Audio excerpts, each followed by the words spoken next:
오늘 창세기 29장 말씀 사마리아의 은혜라는 제목 가지고 함께 하나님 말씀 나누겠습니다. 농구는 여러분 5명이 한 팀이 되어서 다른 구기 종목들과 마찬가지로 이제 한 점이라도 더 넣는 팀이 이기는 종목입니다. 그런데 흔히 이 농구를 가리켜서 의외성이 제일 적은, 다시 말해 객관성이 제일 높은 스포츠라고 흔히 말합니다. 이게 무슨 말인가 하면, 여러분 농구는 방금 말한 대로 5명이 한 팀으로 구성되는데 그 5명 중에 마이클 조던 같은 한 사람의 존재가 절대적인 영향을 미치게 돼요. 객관적으로 봤을 때 그런 한 사람이 있어서 누가 봐도 강해 보이는 그런 팀이라고 보여지면 그게 맞다는 겁니다. 웬만해서는 그 팀이 지지 않고 모두의 예상대로 그 팀이 우승을 합니다. 의외의 결과가 이 농구에서는 잘 나오지 않아요. 강한 팀이 이긴다는 이 말이 거의 법칙이 되는 거예요. 저 팀이 우승 후보야, 저 팀이 이 선수가 있기 때문에 강해 보인다, 우승 후보야 하면 거의 그 100%, 90% 이상 그게 맞아요. 그 팀이 우승을 합니다. 여러분, 그러나 그 반대의 경우도 있습니다. 여러분, 이제 전 세계인들의 축제인 월드컵이 한 달도 채 남지가 않았습니다. 여러분, 지구상에 여러 스포츠 종목, 스포츠 대회가 있지만 여러분, 단언컨대 이 축구 월드컵만큼 많은 사람들의 관심과 사랑을 받는 스포츠는 없습니다. 이 축구가 종교이자 또 신념이고 또 정치 그 자체인 나라들이 참 많이 있습니다.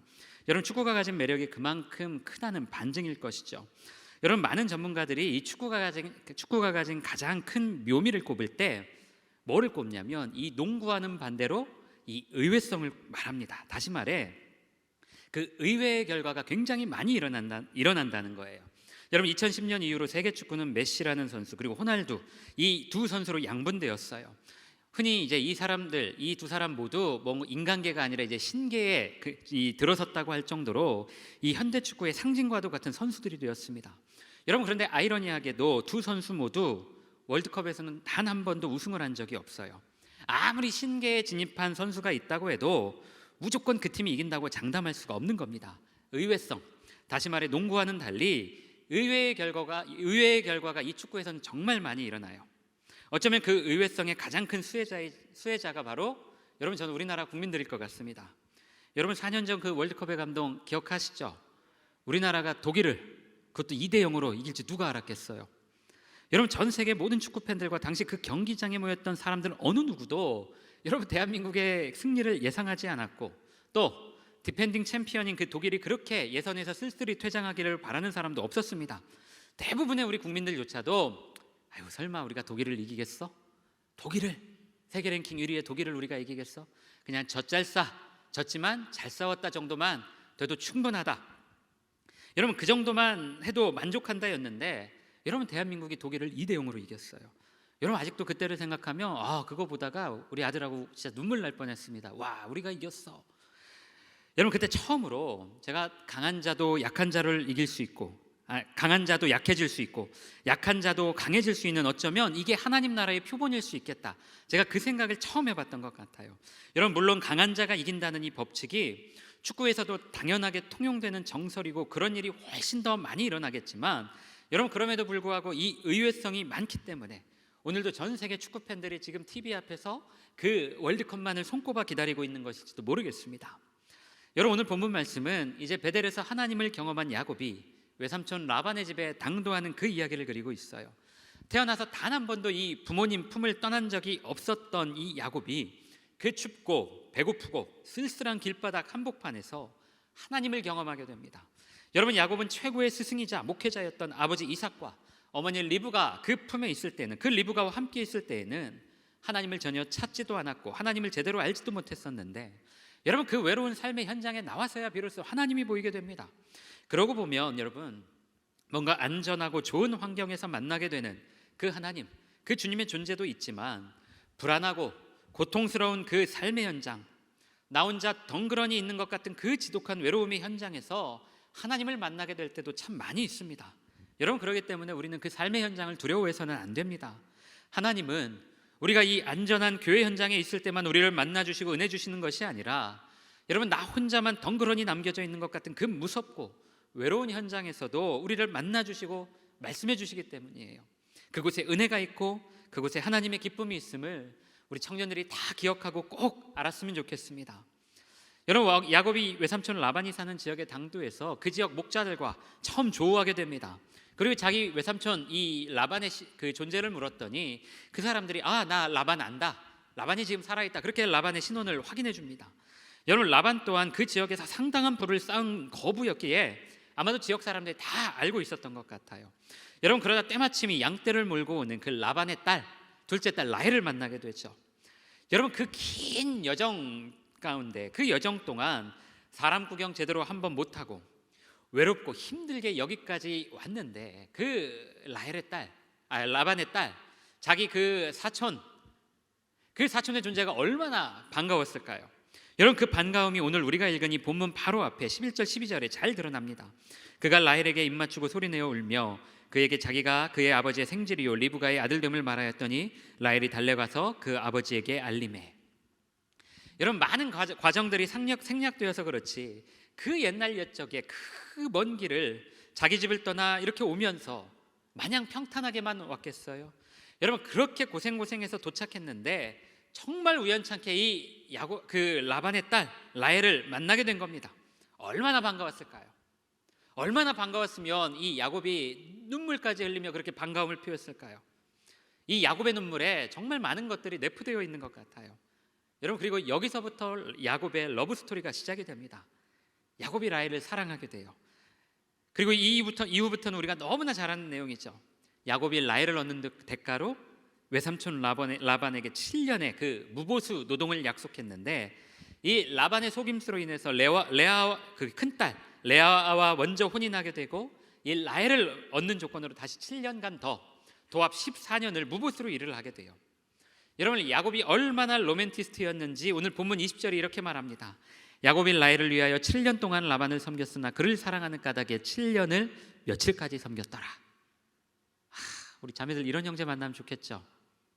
이런 형제들 만나면 정말 행복할 것 같죠? 저도 그럴 것 같아요. 여러분, 성경 주석을 쓰시는 분들이나 인지도 있는 수많은 목회자들이 여러분 종종 이 본문을 가지고 설교하시는 내용을 들어보면 야곱이 선택을 잘못했다라고 이야기하는 분들이 종종 있어요. 하나님이 야곱에게 허락하신 여자는 라헬이 아니라 레아였는데 야곱이 인간적인 눈으로 인간적인 선택으로 라헬을 선택했다는 겁니다.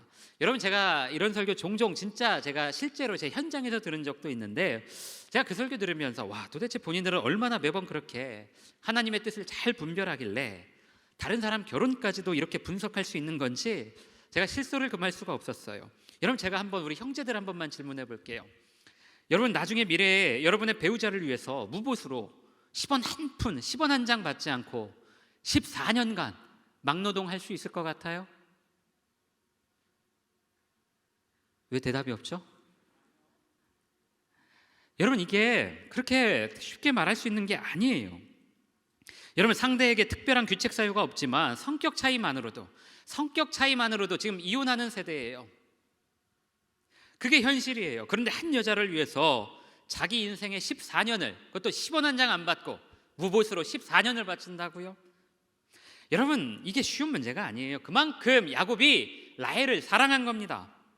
야곱의 이 선택이 폄하되어서는 안 돼요. 여기에 하나님의 뜻, 뭔가 인간의 선택 이런 개념을 대입시켜야 되는 게 아니라 단지 그냥 야곱, 레아, 라헬 이 세 사람에게 하나님이 어떻게 역사하셨는지, 이 세 사람에게 각각 어떤 은혜가 임했는지 우리가 그걸 봐야 되는 거지, 뭔가 종교적인 의미를 막 억지로 대입하려고 해서는 안 됩니다.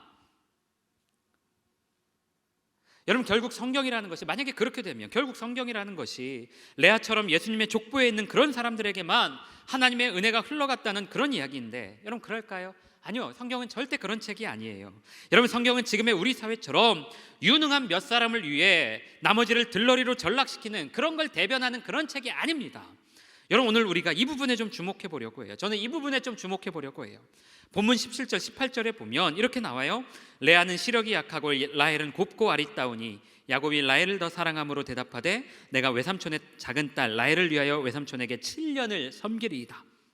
여러분, 그 레아가 시력이 약했다는 표현이 나옵니다. 그런데 이 표현이 정확하게 어떤 의미인지 잘 몰라요.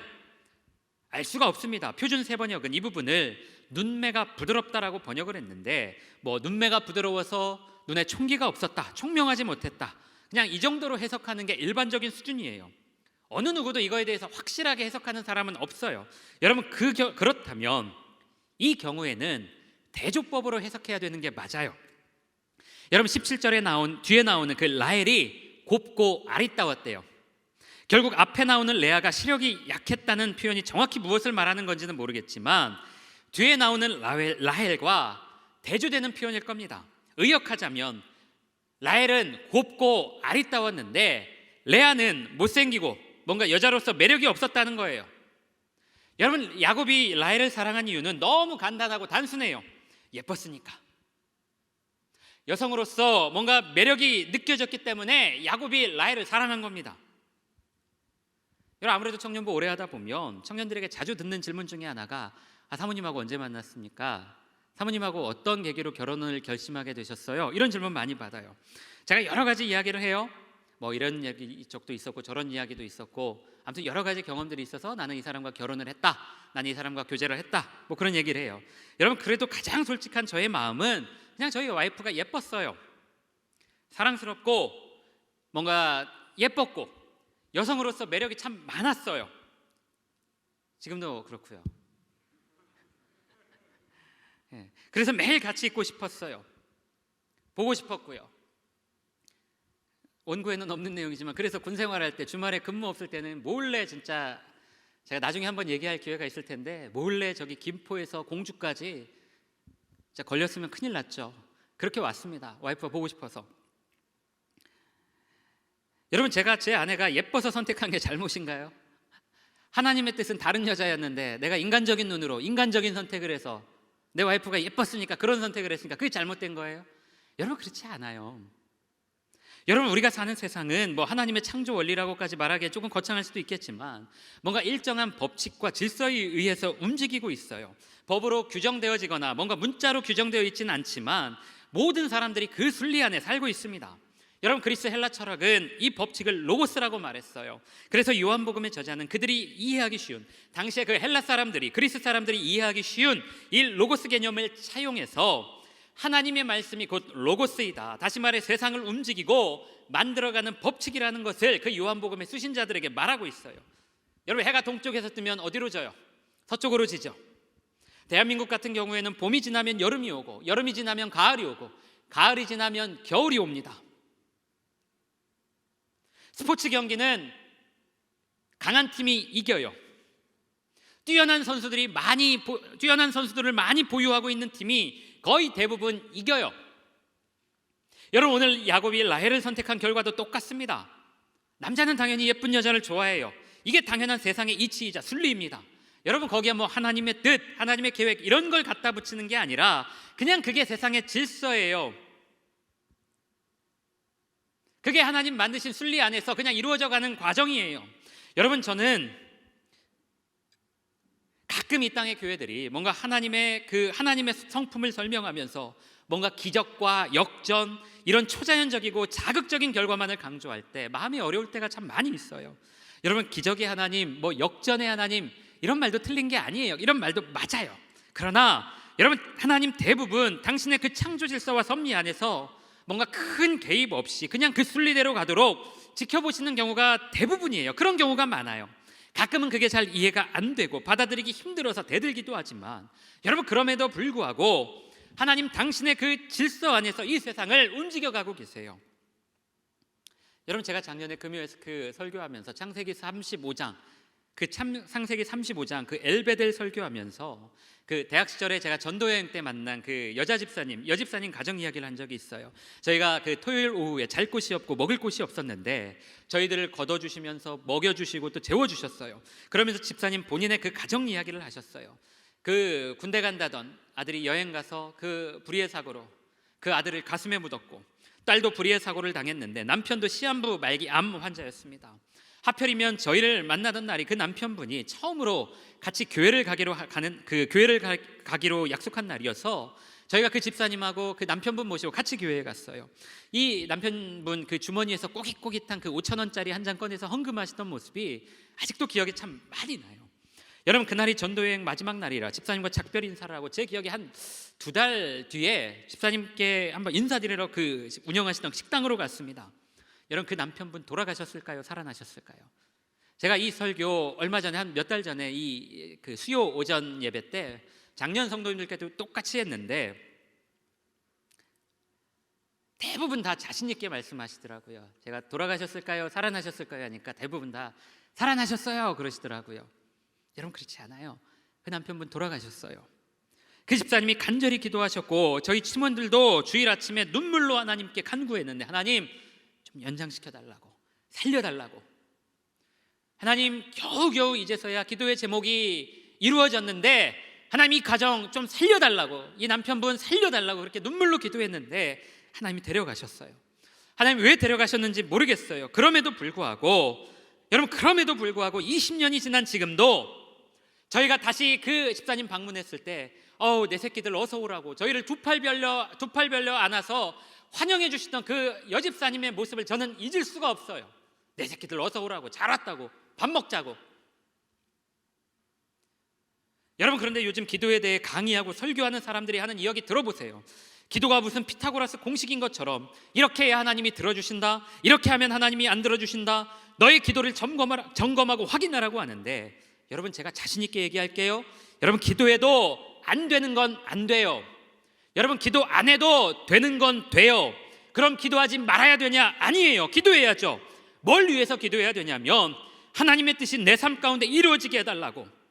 나는 이렇게 하고 싶어요 주님, 나는 이 길로 가고 싶어요 주님. 그런데 내 뜻과 내 길이 주님의 뜻과 길과 충돌될 때에, 상충될 때에, 그때에 내가 내 뜻을 내려놓고 주님 당신 뜻대로 하옵소서, 내가 이해되지는 않지만 주님 뜻대로 하겠습니다, 그렇게 순종할 수 있는, 내 마음을 다스리고 내 마음을 하나님께 굴복시킬 수 있는 힘을 달라고 그렇게 기도해야죠. 내 욕망은 힘으로 누르고 싶고 내 의견을 관철시키고 싶고 내가 더 주목받고 싶고 다른 사람을 짓밟고서라도 내가 더 높아지고 싶지만 예수님이 가신 그 길을 하나님 내가 흉내라도 내보겠습니다, 흉내라도 낼 수 있게 해주십시오. 여러분 그렇게 기도해야죠. 여러분 뭔가 기적이 일어나고 불가능한 일이 가능한 일로 바뀔 수 있게 달라고 기도하는 것도 맞아요. 여러분 저 같아도 삶의 여러 어려운 문제, 도저히 내 힘으로 해결될 수 없는 그런 문제를 만나면 그렇게 할 것 같고요, 또 그렇게 기도하면서 지금까지 살아왔어요. 여러분 그러나 그렇게 되지 않더라도 예수께서 주신 소망을 품고 하늘의 그 평안을 누릴 수 있는 것이 성도의 삶 아닌가요? 여러분 저는 아직도 그렇게 살 자신은 없고 또 부끄럽지만 그렇게 지금까지 못 살아왔지만 여러분 그럼에도 불구하고 제가 그 여집사님 생각하면서 저도 한번 살아보고 싶어요. 그런 삶을 도전해보고 싶어요. 여러분 이게 인생이에요. 뭔가 기도하면 대단한 일이 일어날 것 같고 하나님이 내 모든 길을 시온의 대로처럼 열어주시고 막힌 담을 막 허물어 주시고 내가 하는 일이 모두 다 잘 될 수 있도록 합력하여 선을 이루실 것 같지만 여러분 실제로 그런 일은 우리 삶에 잘 일어나지 않아요. 대부분은 하나님이 만드시고 정해놓으신 이 법칙과 틀 안에서 그렇게 인생은 하루하루 이어져 갑니다. 여러분 우리가 흔히 야구를 보면서 그런 말 많이 하죠. 야구는 끝날 때까지 끝난 게 아니다. 야구는 9회 말 뭐라고요? 투아웃부터다. 여러분 그런 말 참 많이 해요. 여러분 그런데 솔직히 그런 경기가 1년에 몇 번이나 될까요? 우리나라 프로야구가 지금 한 팀당 144경기를 해요. 제가 야구 좋아해서 너무 잘 아는데 지금 우리나라 프로야구 한 팀이 1년이면 144경기를 해요. 여러분 그런데 9회 말 투아웃 상황에서 누가 봐도 이 팀 질 것 같다, 패색이 짙고 질 것 같은 그런 경기를 뒤집고 이기는 경우가 몇 번이나 있을까요? 여러분 그런 경기는 1년 144경기 중에 5번도 채 안 돼요. 9회 말 투아웃까지 지고 있는 팀은 웬만해서는 그냥 져요. 끝날 때까지 끝난 게 아니다가 아니라 여러분 그냥 끝날 때가 되면 끝나요. 이게 야구의 법칙이에요. 항상 상위권에 있는 팀이 왜 잘하겠어요? 항상 막 한국 시리즈 가고 플레이오프 가고 우승하는 팀, 그런 팀들을 여러분 제가 말 안 해도 알잖아요. 그런 팀들이 왜 잘하겠어요? 역전승이 많아서 그런 게 아니라 9아웃 투아웃이 될 때까지 이미 이기고 있고 그런 경기가 많기 때문에 항상 성적이 상위권인 거예요. 우리 청년들 중에 한화 이글스 응원하는 청년들 많죠? 왜 부끄러워요? 왜 말을 안 해요? 많죠? 심심한 위로의 말씀을 드립니다. 네, 내년에는 우리 한화가 꼭 좋은 성적을 거둘 수 있었으면 좋겠습니다. 여러분, 그런데 이처럼 맨날 무슨 역전의 하나님, 기적의 하나님, 전능하신 나의 주 하나님만 외치는 신앙, 여러분 이게 과연 우리 신앙에 도움이 될까요? 여러분, 오히려 그런 신앙은 우리 삶을 더 어렵게 만드는 그냥 달달한 과자일 뿐입니다.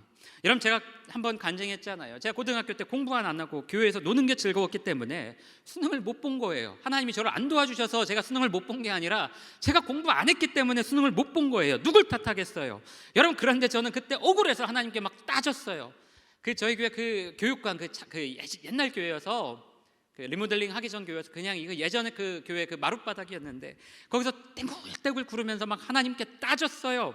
하나님, 내가 당신을 위해서 얼마나 충성했는데 나 이 정도 대학은 보내줬어야지. 하나님, 이게 무슨 일이냐고, 어떻게 된 일이냐고, 내가 이젠 당신을 하나님이라고 부르지도 않을 거라고 막 하면서 제가 아저씨라고 막 내 인생 책임지라고 막 소리치면서 제가 막 하나님께 기도하면서 떼굴떼굴 굴렀는데, 여러분, 제가 그 시절 겪고 나서 제가 청소년부 담당할 때도 그랬고, 제가 얼마 전에 이제 중등부 고등부 가서도 설교했거든요.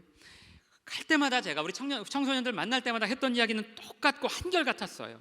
여러분, 신앙이라는 것은 공부 안 하던 애가 기도 열심히 해서 성적 잘 나오는 게 아니라 성실하게 꾸준히 공부했던 사람이 그 노력에 합당한 열매를 맺는 것인데, 여러분 그렇게 하고 있냐고. 여러분, 콩 심은 데 콩 나고 팥 심은 데 팥 나는 것이 우리 하나님이 우리 인생에 허락하신 법칙이고, 제가 그게 신앙이라는 이야기 항상 합니다. 여러분, 오늘 야곱이 라헬을 선택하고 레아를 선택하지 않았던 거에 대해서 뭔가 종교적인 의미를 붙일 게 아니라 그것이 당연한 삶의 원리이자 순리라는 걸 알아야 돼요. 여러분, 이쁜 여자 싫어하는 남자가 어디 있겠어요? 그게 당연한 거예요. 여러분, 그런데 제가 이렇게만 얘기하면 제가 뭔가 삶의 부적응자 같죠?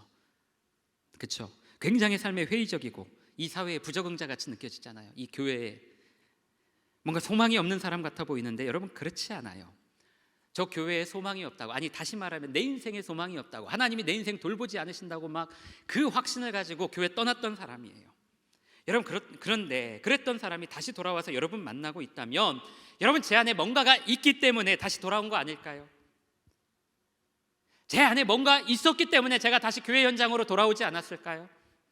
여러분, 저 포기하지 않았어요. 저 포기하지 않았어요, 여러분. 뭐 규모에 상관없이 저 포기하지 않았어요. 하나님, 저에게 한 번만 기회 주시면 제 안에 있는 이 복음의 소망을 다시 한번 우리 청년들과 함께 나누고 복음으로 이 청년들의 가슴을 뛰게 하는 사역하겠다고 기회를 달라고 그렇게 기도하면서 다시 사역의 현장으로 돌아왔어요. 예수천당 불신지옥만 외치는 이 예수천당 불신지옥이 주류 신학으로 자리 잡고 있는 이 시대 교회 안에 아주 작은 파동이지만 좀 변화의 물결을 한번 만들어 보고 싶다고 그렇게 기도하면서 돌아왔어요. 1%의 변화라도 한번 만들어 보고 싶고, 주님, 제가 그렇게 쓰임 받고 싶습니다. 그렇게 기도하면서 다시 현장으로 돌아왔어요.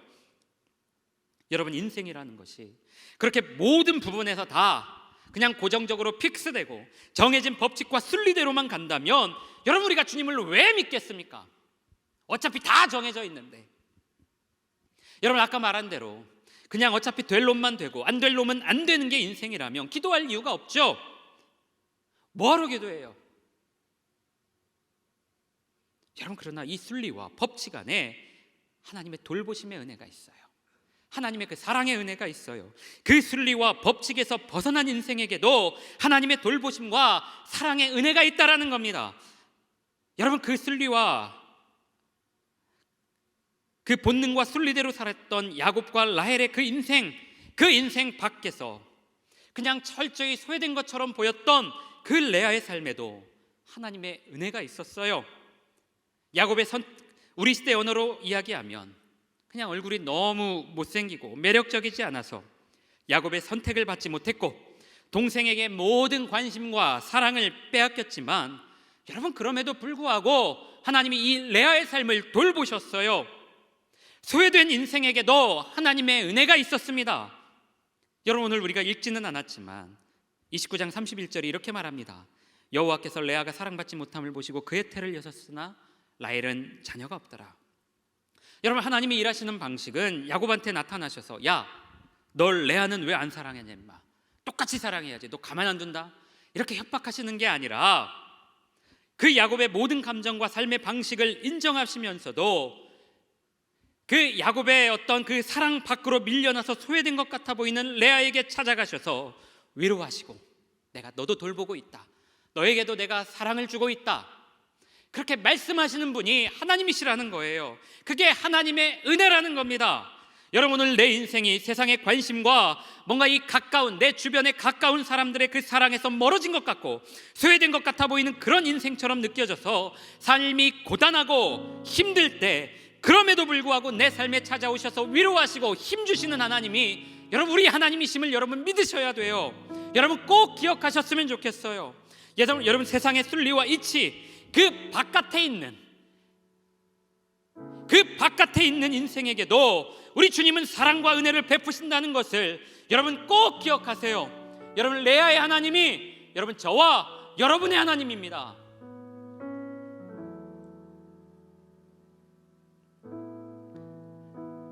이 이야기만 하고 좀 마무리하고 싶은데요, 오늘 설교 제목이기도 해요.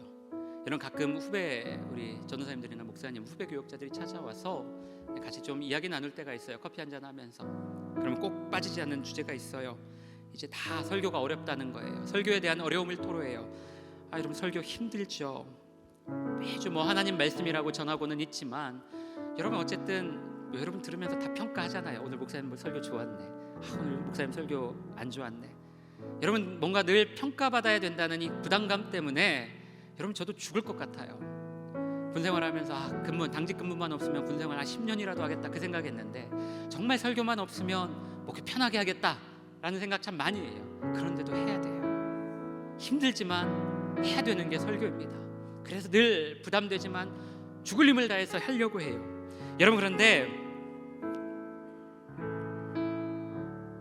이제 하물며 이제 신학의 길에 들어선 후배 교역자들이 설교에 대한 어려움을 토로하면 그 마음이 되게 공감이 되죠. 목사님 저 설교 너무 어렵습니다. 목사님 설교 너무 힘든 것 같습니다. 그럼 저 똑같이 얘기해요. 나도 힘들어요. 나도 참 어려워요.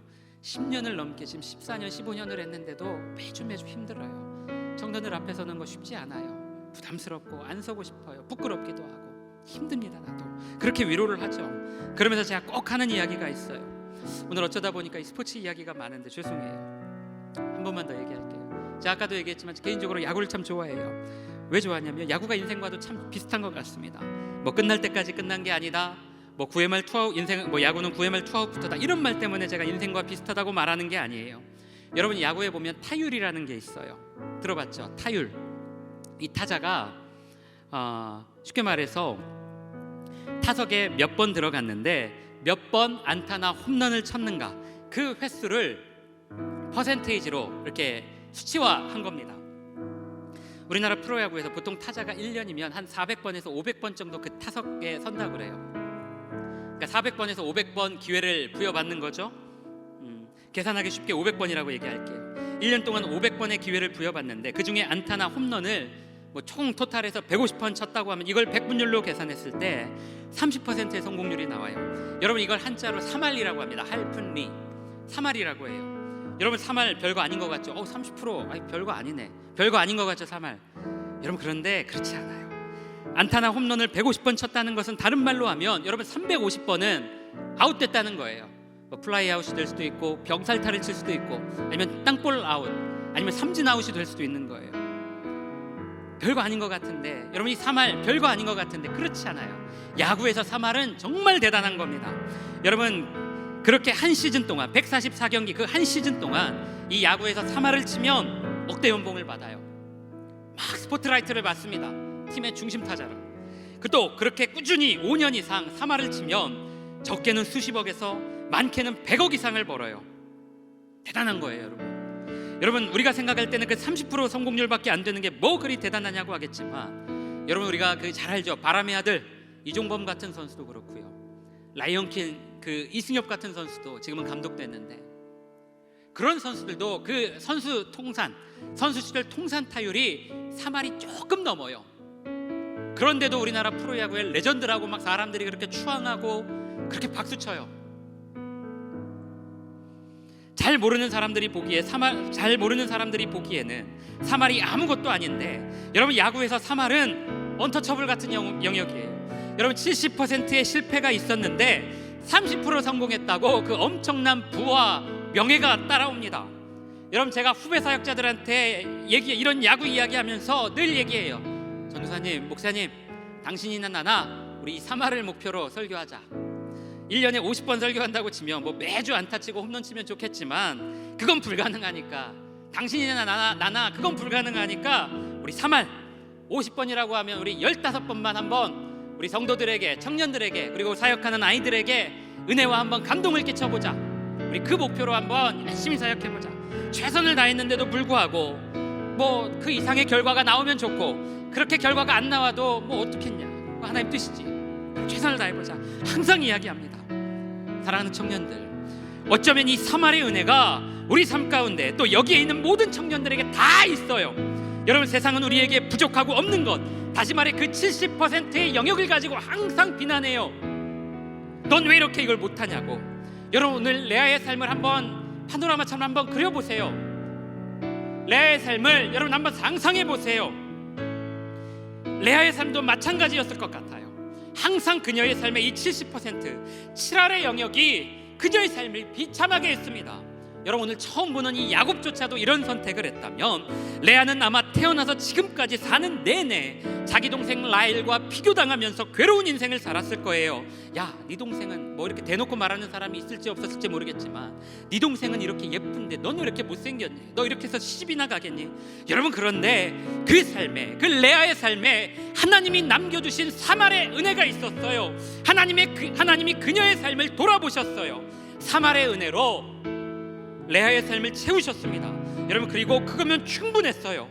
나머지 그 70%의 삶을 상쇄하고도 남을 만한 그 충분한 은혜를 레아에게 주셨어요. 여러분과 저의 삶도 분명히 여러분 이 사말의 은혜가 공통적으로 있습니다. 우리가 발견했을 수도 있고 또 발견하지 못했을 뿐이지, 여러분 세상의 그 어떤 인생도 이 사말의 은혜에서 벗어나고 소외된 인생은 없어요. 여러분, 특별히 오늘은 추수감사주일입니다. 설교 쓰면서 마음이 괴롭더라고요. 어처구니 없는 사고로 자식을 잃은 이 사람들 앞에서 나는 이 감사의 제목을 찾아 고백해야 되는 이 비참하고 무력한 현실이지만, 너무나 비참하고 무력한 현실이지만 주님이 오늘 그 슬픔 당한 그 백성들에게도, 그 주님의 자녀들에게도 이 사말의 은혜가 있음을, 레아의 삶에 준비하셨던 그 사말의 은혜를 주실 것을 여러분, 저는 이 시간 같이 기도하고 싶어요. 사랑하는 우리 청년들의 삶 가운데 여러분, 우리 이 사말의 은혜가 있음을 꼭 기억하고 여러분의 인생을 주님 앞에서 다시 한번 정비하고 돌아보는 이 한 주가 되셨으면 좋겠습니다. 할렐루야, 할렐루야. 좋으신 하나님, 그 세상의 법칙과 세상의 순리와 이치의 그 결과물 밖으로 밀려난 하나님, 수많은 인생들에게도 찾아가셔서 그들에게도 꿈과 소망을 주시고 그들에게도 사랑을 베풀어 주시는 그 하나님이심을 우리가 말씀 가운데 고백합니다. 하나님, 그렇게 사람들의 사랑과 관심 밖으로 밀려난 것 같아 보였던 그 레아의 삶에 찾아가셔서 그 레아에게 사랑과 소망을 베풀어 주신 그 하나님이 우리 하나님이심을 하나님 우리가 믿고 신뢰하며 나아가오니 주님, 우리에게도 그 레아에게 부어주신 그 은혜를 허락하여 주옵소서. 하나님, 세상은 우리에게 없는 그 70%를 가지고 비난합니다. 그러나 주님, 그 레아에게도 사말의 은혜가 있었음을 상기시켜 주시고 그녀에게 찾아가셔서 그 사말의 은혜를 부어주신 하나님이 우리 사랑하는 청년들의 마음 가운데 찾아가셔서 아직 내가 너에게도 사말의 은혜가 있음을, 우리에게 항상 예비해 주시고 계시는 그 사말의 은혜가 있음을 말씀하여 주시고 그 은혜로 허락하여 주옵소서. 그 은혜가 우리에게 끊어지지 않고 있음을 우리에게 말씀하여 주시고 그 은혜의 힘으로 우리가 살게 하여 주옵소서. 하나님, 오늘 머리 숙여 주님 앞에 기도하며 기도의 간구함과 하나님 여러 가지 간구의 제목들을 가지고 주님 앞에 나아가는 우리 청년들이 있습니다. 우리 청년들의 그 삶 가운데 주님 찾아가셔서 사랑하는 아들아, 사랑하는 딸아, 내가 너에게도 준비한 은혜가 있고 내가 너와 함께하노라 말씀하시고 이들에게도 동일한 은혜 허락하시고 이들에게 힘 주시옵소서. 그렇게 행하실 그 하나님을 찬송합니다. 그렇게 일하실 그 하나님의 은혜를 노래합니다. 주님, 우리와 동행하시고 함께하여 주옵소서. 지금은 우리 구주 예수 그리스도의 은혜와 아버지 하나님의 무한하신 사랑과 성령님의 자비로우시고 충만하신 은혜가 오늘 우리에게 베풀어 주신 그 사마리아 은혜가 있음을 기억하며 그 사마리아 은혜를 꿈꾸며 살기를 원하는 우리 사랑하는 모든 청년들 머리 위에, 가정 위에, 학업 위에, 일터 위에, 그리고 그 모든 삶 위에 지금부터 영원토록 함께 하시길 간절히 축원하옵나이다. 아멘.